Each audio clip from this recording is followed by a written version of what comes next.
दोस्तों, कई बार ऐसा होता है कि हम कुछ नेगेटिव बातों के प्रभाव में आ जाते हैं और हम अपनी ताकत को नहीं पहचान पाते, जबकि हम वो सब कुछ कर सकते हैं जो हम करना चाहते हैं, लेकिन हम नहीं कर पाते।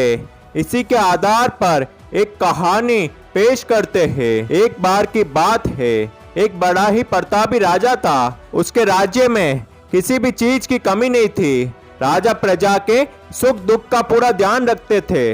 अपने राज्य में आए गए साधु संतों का बहुत आदर सम्मान करता था। राजा अपनी रानी को बहुत प्यार करता था। इतना सब कुछ होने के बाद भी राजा चिंतित रहता था। उसका कारण था कि राजा की कोई संतान नहीं थी।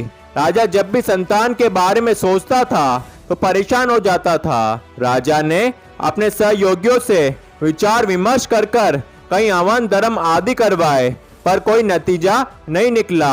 एक दिन राजा ने एक साधु के बारे में सुना कि जो कोई भी उस साधु के पास जाता है उसकी सब मनोकामना अवश्य पूरी हो जाती है। राजा ने उस साधु के पास जाने का निश्चय किया। राजा अपने कुछ सहयोगियों के साथ उस साधु के आश्रम में जा पहुंचे। साधु अपनी तपस्या में लीन थे। राजा ने थोड़ी देर इंतजार किया। थोड़ी देर में साधु महाराज की भक्ति से ध्यान हटा तो उसने राजन को अपने आश्रम में देखकर बड़े आदर से राजन से आने का कारण पूछा। राजन ने साधु को अपनी सारी बात बताई। साधु ने राजन को आशीर्वाद दे दिया कि राजन, चिंता मत करो, आपके यहाँ संतान जरूर पैदा होगी, लेकिन अभी कुछ समय शेष है। राजन साधु की बात सुनकर बहुत खुश हुआ। उसने साधु महाराज को कुछ चीजें भेंट की और साधु महाराज से आज्ञा लेकर अपने राज्य प्रस्थान किया। कुछ दिनों बाद राजा के यहाँ एक सुंदर पुत्र ने जन्म लिया। फिर राजा ने सभी संस्कार पूरे करने के लिए उन्हीं साधु महाराज को अपने यहाँ आमंत्रित किया, जिनके आशीर्वाद से उनके यहाँ पुत्र प्राप्त हुआ। साधु महाराज राजन के निवेदन पर राजन के यहाँ आ पहुँचे। राजा ने साधु महाराज का भव्य स्वागत किया। फिर साधु ने राजकुमार की जन्म कुंडली देखी तो उन्होंने राजा को बताया कि राजन, ये राजकुमार थोड़ा डरपोक और आलसी प्रवृत्ति का है। इसके इन चीजों का समाधान आपको खुद करना होगा। राजकुमार धीरे धीरे बड़ा होने लगा, लेकिन उसका मन किसी राजपाट के कार्य में नहीं लगता। उसको हर चीज में डर लगता। घुड़सवारी में उसे गिरने का डर लगता, तलवारबाजी में उसे तलवार से डर लगता। उसकी ये आदत देखकर राजा को बिल्कुल भी अच्छा नहीं लगता। राजा सोचता था कि किस तरह उसका यह डर निकाला जाए। एक दिन राजा को एक योजना सूझी। उसने जंगल में शिकार पर जाने की सोची। राजा ने अपने कुछ साथियों के साथ राजकुमार को भी शिकार पर चलने के लिए तैयार किया।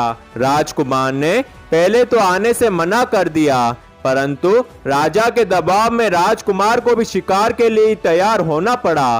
राजा शिकार करने के लिए जंगल में चल पड़ा। काफी देर चलने के बाद गहरे जंगल में पहुंच गया। अब राजा ने अपने साथियों से राजकुमार को अकेला छोड़ देने के लिए कहा। राजा के आदेश से सभी साथी और राजा आसपास की झाड़ियों में छुप गए।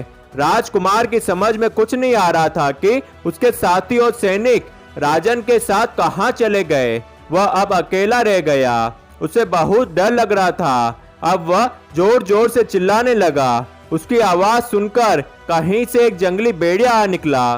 भेड़िए को सामने देखकर राजकुमार कांपने लगा। उसके पास एक ही विकल्प था कि या तो वो भेड़िए को मार दे या फिर उसका शिकार हो जाए। जैसे ही भेड़िया राजकुमार की ओर झपटा तो राजकुमार ने पूरी ताकत से आंख बंद करके तलवार से जोरदार वार किया। तलवार का वार जोरदार होने के कारण भेड़िया वहीं गिर पड़ा और उसके प्राण निकल गए।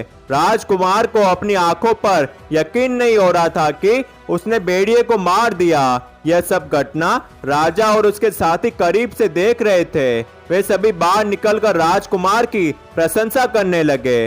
राजकुमार का डर निकल चुका था। उसे अपनी ताकत का एहसास हो चुका था। अब वो राजकुमार अपने पिता के साथ साहसी कामों में बढ़ चढ़कर हिस्सा लेने लगा। अब वह हर मोर्चे पर अपने राज्य की अगुवाई करने लगा। दोस्तों, वह राजकुमार आगे चलकर बहुत बड़ा राजा बना। दोस्तों, यही बात हम सभी पर लागू होती है। इसलिए हम सबको अपनी शक्ति को पहचानना होगा, तभी हम लोग अपने मकसद में कामयाब हो पाएंगे। धन्यवाद।